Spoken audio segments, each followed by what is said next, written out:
الحمد لله نحمده ونستعينه ونستغفره ونؤمن به ونتوكل عليه ونعوذ بالله من شرور أنفسنا ومن سيئات أعمالنا من يهده الله فلا مضل له ومن يضلله فلا هادي له ونشهد أن لا إله إلا الله وحده لا شريك له وأشهد أن سيدنا ومولانا محمدا عبده ورسوله وقال تعالى يا أيها الذين آمنوا قوا أنفسكم وأهليكم نارا وقال النبي صلى الله عليه وسلم طلب العلم فريضة على كل مسلم ومسلمة وقال النبي صلى الله عليه وسلم كل مولود يولد على فطرة الإسلام أو كما قال عليه الصلاة والسلام بارك الله لنا ولكم في القرآن العظيم ونفعنا وإياكم بالآيات والذكر الحكيم إنه تعالى جواد كريم ملك بر رؤوف رحيم ورب حليم. محترم حضرات، عزیزان گرامی، قدر منزلت نوجوانان اسلام، اللہ تبارک و تعالیٰ کا بے انتہا احسان و کرم ہے. اس نے ہم سبوں کو تھوڑی دیر دین کی باتیں کہنے اور سننے کی توفیق عطا فرمائی. نیت یہ کرے انشاءاللہ تعالی مجھ سے پہلے جو کچھ آپ حضرات نے سنا ہے اور جو کچھ مجھ سے سنیں گے انشاءاللہ تعالی اس پر عمل کریں گے. میرا آنا بھی کامیاب، آپ کا سننا بھی کامیاب اگر ہم یہ نیت کر لیں. اللہ تبارک و تعالی مجھے کہنے سننے سے زیادہ عمل کی توفیق عطا فرمائے. آپ حضرات کو بھی سننے سے زیادہ عمل کی توفیق عطا فرمائے. مجھ سے پہلے مولانا صاحب اس مکتب کا تعارف کرا رہے تھے. یہ کہہ رہے تھے کہ جتنے مولانا کے مکاتب ہیں وہ سب مکتبوں میں یہ مکتب اعلیٰ اور ایک نمبر پر ہے. الحمدللہ لگ بھگ 50 سے 60 مکاتب جامعہ اشاعت العلوم کی طرف سے اطراف و اکناف کے مساجد میں بڑے لوگ چلا رہے ہیں. میں نگرانی کے لیے آتا ہوں. اس مکتب کے ذمہ دار، اس مکتب کے عالم، اس مکتب کے مولانا حضرت مولانا ابو الوفا صاحب دامت برکاتہم عالیہ صرف اس مکتب کے ذمہ دار نہیں ہیں، لگ بھگ 2-3 مکتب مولانا خود چلا رہے ہیں. اور جہاں بھی یہ مکتب چلا رہے ہیں الحمدللہ ان کا مکتب ہر جگہ پہ اعلیٰ عرفہ اور بہت بلند ہے. بچوں کو پڑھانے کا نظام، بچوں کی تربیت کا نظام مولانا. ہمارے پاس اگر کوئی مہمان آتا ہے اس مہمان کے پاس ٹائم کم ہوتا ہے کہ میں ایک دن میں مجھے 4-5 مکتب دیکھنا ہے تو عام طور پر مولانا ابو الوفا کے 2-3 مکتب تو ہم دکھائی دیتے ہیں. اور مولانا بالکل لگن کے ساتھ، مولانا بالکل فکر کے ساتھ، مولانا بالکل ایک سوئی کے ساتھ اپنے مکتب کو چلا رہے ہیں. الحمدللہ ہم لوگوں نے ایک پروگرام کٹک ضلع قلعہ مسجد میں کرایا تھا. اس مکتب میں جو اول دوم سوال پوزیشن آئے اکثر مولانا کے بچے ہی. بہرحال اللہ تبارک و تعالی مولانا کو اور بھی بہتر انداز سے مکتب چلانے کی توفیق عطا فرمائے. میں نے بھی آپ حضرات کے سامنے کلام پاک کی ایک آیت تلاوت کیا ہوں اور ساتھ میں حدیث پاک پیارے نبی کریم صلی اللہ علیہ وسلم نے فرمایا ہے کہ ہر مسلمان مرد اور عورت کو علم حاصل کرنا ضروری ہے۔ میرے محترم بزرگوں دوستو، جب آدمی بڑا ہو جاتا ہے، آدمی کی عمر نکل جاتے ہیں، آدمی جوان ہو جاتا ہے، آدمی بڑھاپا میں پہنچ جاتا ہے، تو علم کہاں سیکھے گا؟ علم کہاں سے حاصل کرے گا؟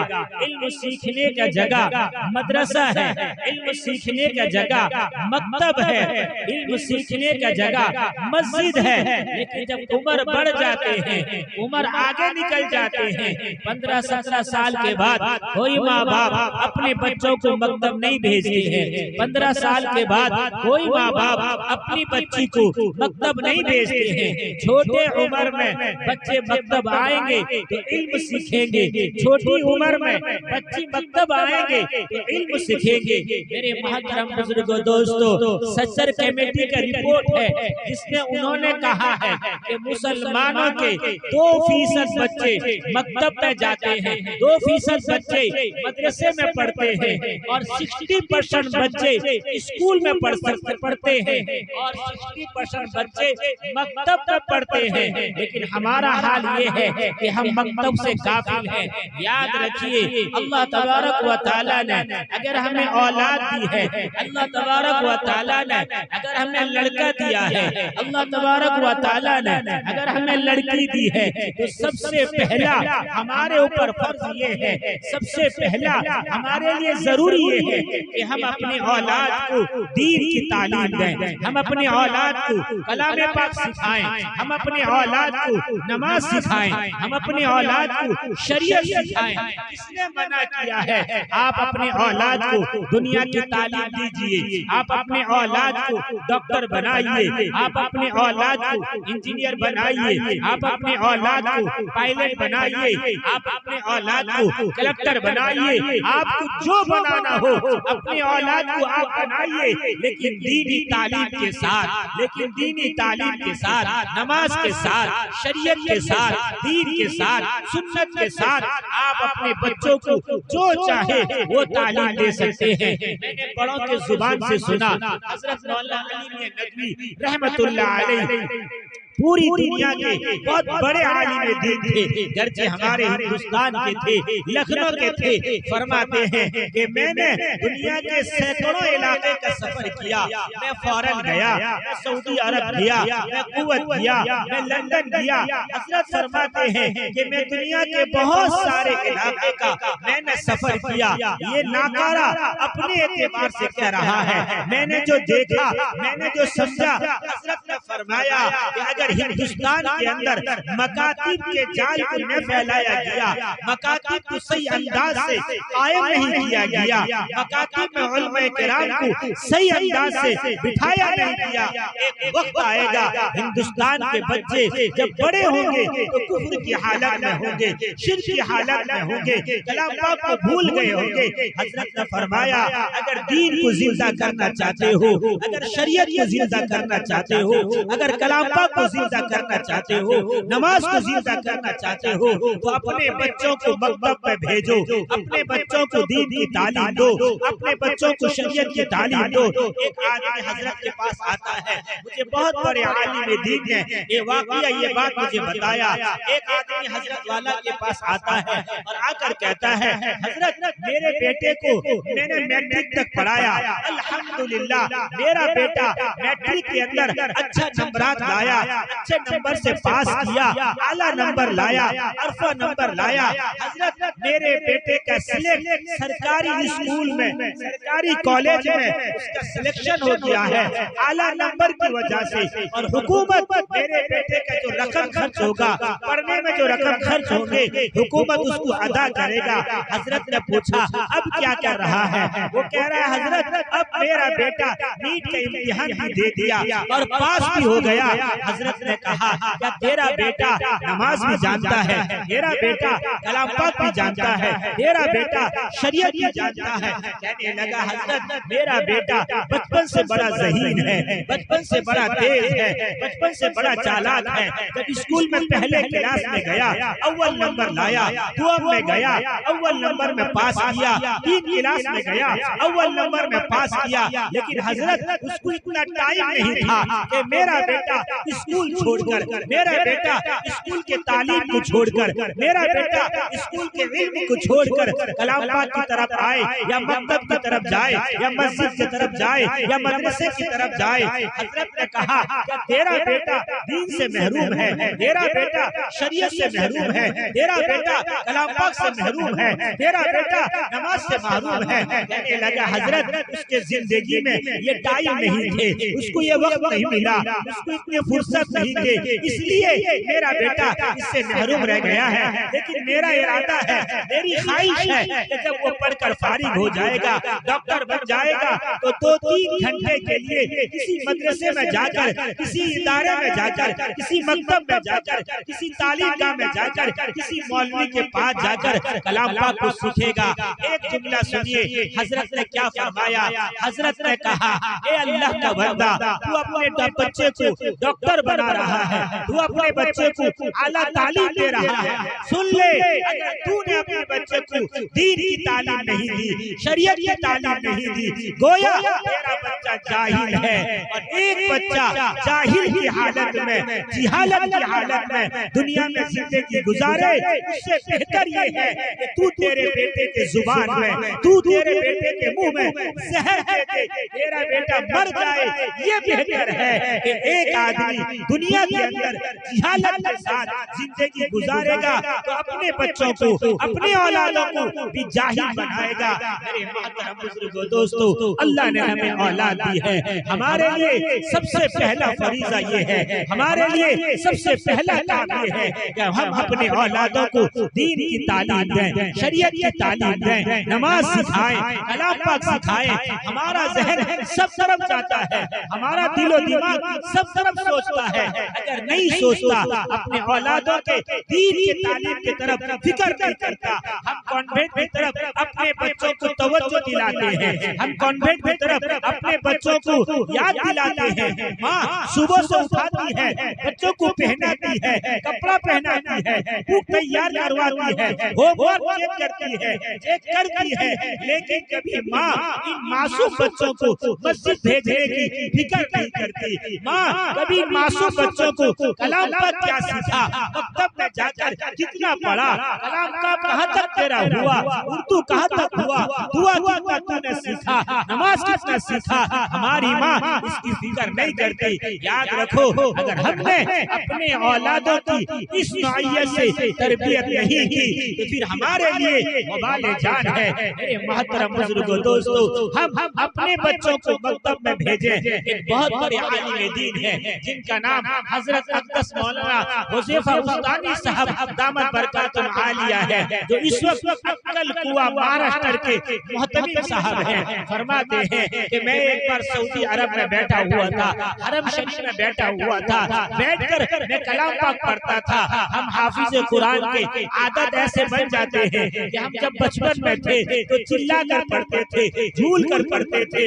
اور پورا 30 پارہ اسی انداز سے ہم لوگ پڑھتے ہیں. حضرت فرماتے ہیں کہ میرے بھی عادت ویسا ہی تھے کہ میں جھول کر پڑھتا تھا، بلند آواز سے پڑھتا تھا. جب میں حرم شریف میں کلام پاک پڑھنے کے لیے بیٹھا تو جھولنا شروع کیا، ذرا آواز کو کنٹرول کیا، لیکن عادت بن گئی ہے، آواز کنٹرول نہیں ہو رہی تھی. ہلکے آواز سے کلام پاک کو چلا کر پڑھ رہا تھا. میرے ساتھ میں 3 عرب والے لوگ بیٹھے ہوئے تھے. جب میں نے 3 پارہ 2 پارہ کلام پاک مکمل کر دیا، وہ 2-3 بوڑھے لوگ بالکل مجھے دیکھ رہے تھے، مجھے ٹکٹکی مارتے ہوئے بالکل ایک خاص قسم کے انداز میں مجھے دیکھ رہے تھے. حضرت فرماتے ہیں کہ جب میں نے 2 پارہ پڑھا، پڑھنے کے بعد کلام پاک کو بند کیا، بند کرنے کے بعد میں گیا آب زمزم کا پانی لا کر پینے کے لیے. ایک بوڑھے نے میرے ہاتھ کو پکڑا، کہا حضرت آپ بیٹھیے. عربی میں کہا آپ بیٹھیے، میں آپ کو زمزم لا کر پلا رہا ہوں. حضرت نے کہا نانا میں جوان ہوں، میں نوجوان جوان ہوں، آپ بوڑھے ہیں،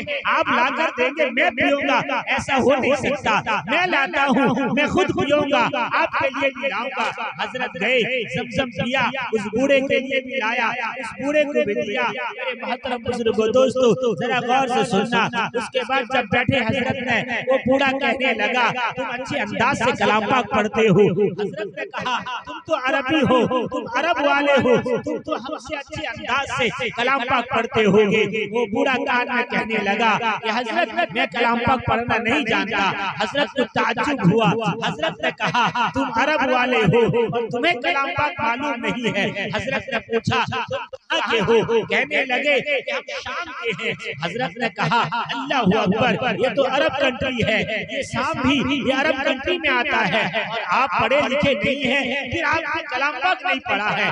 حضرت نے کہا کیا تمہارے وہاں پر مکتب کا نظام نہیں ہے؟ مسجد میں علماء کرام پڑھاتے نہیں ہیں، بچے مسجد میں آ کر پڑھتے نہیں ہیں؟ وہ کہنے لگا حضرت ہمارے یہاں کلام پاک پڑھنے کا نظام نہیں ہے، مسجد میں مکتب کا نظام نہیں ہے۔ کہا حضرت اتنی بات نہیں، بات یہ بھی ہے کہ نہ میں پڑھنا جانتا ہوں، نہ میرے اولاد پڑھنا جانتے ہیں، نہ میری بیوی پڑھنا جانتی ہے، کوئی پڑھنا نہیں جانتے ہیں۔ حضرت نے سوچی، حضرت والا نے سوچا کہ اللہ کا لاکھ احسان ہے کہ ہندوستان کے اندر مکاتب کا نظام ہے جس کی وجہ سے بچے پڑھتے ہیں۔ آج ہمیں مکاتب کی حیثیت معلوم نہیں، اس کا علم نہیں۔ اللہ کی قسم یہ مکتب ہمارے بڑے فرماتے ہیں کہ مکتب کا علم یعنی بچوں کو مکتب میں بھیجنا یہ بھی فرض ہے۔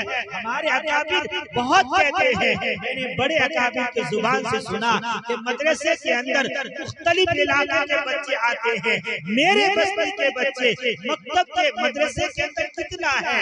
میرے بستی کے بچے مدرسے کے اندر، میں اپنی بات کہتا ہوں، حلدرپور میں ادارہ ہے، کبھی کبھی میں سوچتا ہوں حلدرپور کے بچے مدرسے میں کتنے ہیں؟ اس لیے میں بھی مکاتب پر زور دیتا ہوں تاکہ میرے محلے کا ہر بچہ ہر بچی مکتب میں آئے۔ شیخ الہند رحمت اللہ علیہ نے جب مالٹا کے جیل سے نکل کر آئے، نکل کر آنے کے بعد بمبئی کے اندر ایک اسپیچ دیا، ایک واعظ کیا۔ حضرت والا نے اپنے مریدین کو، اپنے متوسلین کو، اپنے ماننے والوں کو، حضرت سے محبت کرنے والوں کو جمع کیا۔ حضرت نے 3 باتیں فرمائی تھی، اس میں ایک بات یہ فرمایا تھا حضرت کہ مکتب کے جال کو عام کیا جائے۔ اگر مکتب کے جال کو عام کر دیا جائے گا ہندوستان میں کبھی شرک مسلط نہیں ہو سکتا، ہمارے بچے مشرک ہو نہیں سکتے۔ آخری بات کہہ کر میں اپنی بات کو ختم کروں گا۔ میرے محترم بزرگوں دوستو غور سے سنیں، یہ میری آخری بات ہے۔ اللہ نے ہمیں اولاد دی ہے، اسی اولاد کے لیے ہر آدمی پریشان رہتا ہے، چاہے امیر آدمی ہو وہ بھی پریشان رہتا ہے، غریب آدمی ہو وہ بھی پریشان رہتا ہے، متوسط قسم کا آدمی ہو وہ بھی پریشان رہتا ہے۔ کیوں پریشان رہتا ہے؟ اس لیے پریشان رہتا ہے ہمیشہ یہ سوچتا ہے کہ میرے بچے کا اچھا کیسا ہو، میرے بچے کے لیے گھر کیسے اچھے انداز سے بناؤں، میرے بچے کے لیے ہر کام کیسے میں اچھے انداز سے کروں۔ ایک بوڑھا تھا جو 2 تالا بلڈنگ بنا رہا تھا، 2 منزلہ گھر تعمیر کر رہا تھا۔ کسی نے کہا حضرت آپ کے عمر تو اب باقی نہیں ہے، آپ 70 سال کے ہو گئے، آپ 80 سال کے ہو گئے، یہ 2 منزلہ گھر کیوں بناتے ہیں؟ بوڑھا کہنے لگا مجھے معلوم ہے میں نہیں بچوں گا، میں اپنے اولادوں کے لیے 2 منزلہ گھر بناتا ہوں۔ ایک بوڑھا آم کا درخت لگا رہا تھا، کسی نے کہا چچا آپ تو بچیں گے نہیں، کتنا عمر آپ کا باقی ہے، آپ تو ایک لاٹھی کے سہارے میں چلتے ہیں، پھر یہ آم کا درخت کیوں لگاتے ہیں؟ کیا آپ اس کا پھل کھا پائیں گے؟ وہ بوڑھا کہتا ہے نانا مجھے بھی علم ہے لیکن میرے بچوں کے لیے میں آم کا درخت لگاتا ہوں، مجھے اس کا علم ہے کہ میں آم کھا نہیں پاؤں گا لیکن میرے اولاد آم کھائیں گے۔ میرے محترم بزرگوں دوستو ہم جو کچھ بھی کرتے ہیں عام طور پر اپنے اولادوں کے لیے کرتے ہیں۔ زمین خریدی اپنی اولادوں کے لیے، مکان خریدا اپنی اولادوں کے لیے، مکان بنایا اپنی اولادوں کے لیے۔ ہمارے بڑے فرماتے ہیں کہ آدمی اتنا اپنے اولادوں کے لیے فکر مند ہوتا ہے کہ اپنے جسم کو بڑھاپے میں ڈال دیتا ہے، اپنے بال کو سفید کر دیتا ہے، اپنے خون کو پانی بنا دیتا ہے اور اپنے ہڈیوں کو ایک دم کوکڑا کر دیتا ہے. آدمی اپنے اولادوں کے فکر میں ہمیشہ رہتا ہے. لیکن میرے محترم بزرگوں، آپ کی یہ فکر اس وقت تک جائز ہوگی جب آپ نے اپنی اولادوں کو دین کی تعلیم دی ہوگی، شریعت کی تعلیم دی ہوگی، نماز کی تعلیم دی ہوگی. اگر آپ نے نہیں دی ہے، آخری بات سن لیں، جب آپ کا جنازہ اٹھے گا، آپ کا جنازہ رکھا رہے گا، آپ انتظار کرتے ہوں گے لوگ کہ بھائی فلاں کا بیٹا بمبئی سے آئے گا، فلاں کا بیٹا دبئی سے آئے گا، فلاں کا بیٹا سعودی سے آئے گا. اس کے بعد جنازے کی نماز ہوگی. ایک تو نمازے کے جنازے کو تاخیر کیا جا رہا ہے، اس کے آنے کا انتظار کیا جا رہا ہے. دوسری بات یہ ہے کیا جب وہ آئے گا، آپ نے اگر اس کو تعلیم نہیں دی ہے، نماز کی تعلیم نہیں دی ہے، شریعت کی تعلیم نہیں دی ہے، دین کی تعلیم نہیں دی ہے، کلام پاک کی تعلیم نہیں دی ہے، نماز جنازے کا طریقہ معلوم نہیں، اسے دعا معلوم نہیں. میرے محترم بزرگوں دوستو، جس کے لیے اتنا انتظار کیا گیا، جب وہ لڑکا آتا ہے، وہ اولاد آتا ہے، وہ بیٹا آتا ہے، آپ کے جنازے کے سامنے اس کو کھڑا کیا جاتا ہے. باپ کا آخری وقت ہے، اب چند منٹوں کے اندر باپ دنیا سے نکل کر قبر کے اندر چلا جائے گا. مجھے تعجب ہے، افسوس ہے، وہ بیٹا دوسروں کی طرح، وہ بیٹا تیسروں کی طرح، جس طرح بہت سارے لوگ جن کو جنازے کی نیت معلوم نہیں، جنازے کی دعا معلوم نہیں، جنازے کے طریقہ معلوم نہیں، جنازے کے شرائط معلوم نہیں، جنازے کے اصول معلوم نہیں، جنازے کے ضوابط معلوم نہیں. بہت سارے لوگ جس طرح کھڑے ہو کر دیکھتے رہتے ہیں. یہ بھی باپ کا لخت جگر، باپ کا نور نظر، باپ کے دل کے ٹکڑا، وہ بھی اگلی صف میں کھڑا ہو کر سب سے پہلے باپ کو دھوکہ دیتا ہے. باپ کے لیے جنازے کی دعا اسے معلوم نہیں، اتنا بھی نہیں کہہ سکتا اللہم اغفر لحینا ومیتنا وشاہدنا وغائبنا وصغیرنا وکبیرنا. اتنا چھوٹا سا دعا بھی اب کے باپ نے باپ کے لیے کہہ نہیں سکتا. یعنی ہم نے جس کے لیے سب کچھ برباد کر دیا، آخری وقت ہے، دنیا سے جا رہے ہیں، ہمارا بیٹا اس قدر نہیں ہے، ہمارا بیٹا اس قدر نہیں ہے کہ کم از کم دو دعا پڑھ کر ہمیں دنیا سے رخصت کر دے. یعنی زندگی کا پہلا دھوکہ کا مقام ہے، زندگی کے پہلا دھوکے کے مقام ہے کہ باپ جا رہا ہے، بیٹے کو وہ دعا معلوم نہیں. پھر جب مٹی دینے کا بات آتے ہیں تو سب لوگ مٹی دیتے ہیں، اتنا بھی معلوم نہیں کہ آخری مٹی جو باپ کو دیا جاتا ہے، بیٹا اتنا کہہ دے منہا خلقناکم وفیہا نعیدکم ومنہا نخرجکم تارۃ اخری.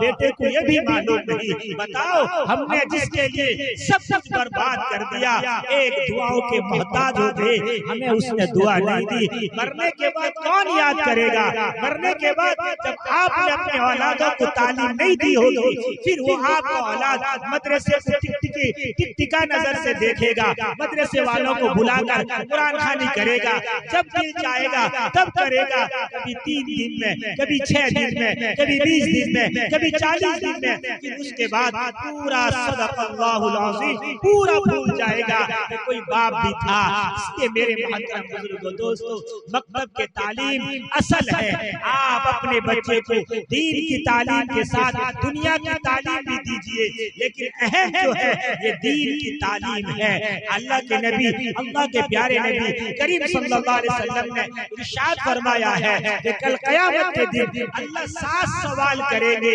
وہ ایک سوال اس میں سے یہ ہوگا کہ میں نے تجھے اولاد دی تھی، تو نے اسے کیا تعلیم دی. اللہ یہ نہیں پوچھیں گے کتنی اولاد میں نے تجھے دی تھی، اللہ یہ نہیں پوچھیں گے تو نے اولادوں کے لیے کیا کیا بلڈنگیں بنایا تھا، کتنی بلڈنگیں بنائی تھی، زمین کتنی خریدی تھی، کیا کیا تو نے دیا تھا، رقم کتنا تو نے دی تھی. اللہ یہ پوچھیں گے تجھے اولاد دی تھی، تو نے دین کی تعلیم کتنی دی تھی.